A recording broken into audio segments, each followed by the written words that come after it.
Harobin Mustafa, PLH Wali Kota Palembang, bersama dengan Alex Nurdin, Gubernur Sumsel, serta Menteri Perhubungan RI Budi Karya Sumadi, melakukan peninjauan Sungai Musi. Peninjauan sendiri dimulai dari Dermaga Kertapati dengan menggunakan bus air dan berlabuh di Dermaga Benteng Kuto Besak. Dari peninjauan tersebut, PLH Wali Kota Palembang Harobin Mustafa mengatakan, peninjauan Sungai Musi bersama Gubernur dan Menteri Perhubungan ini bertujuan untuk menunjukkan keindahan Sungai Musi yang selama ini menjadi ikon utama Kota Palembang dan Sumatera Selatan.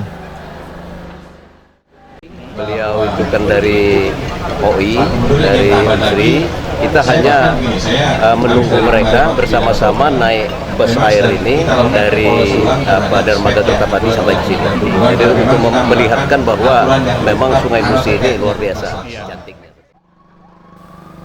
Diharapkan dengan peninjauan ini, ke depan Sungai Musi tak hanya sebagai perwujudan dari ikon kebanggaan Kota Palembang saja, namun juga dapat menjadi salah satu objek wisata bertaraf internasional. Tim Liputan Sriwijaya TV.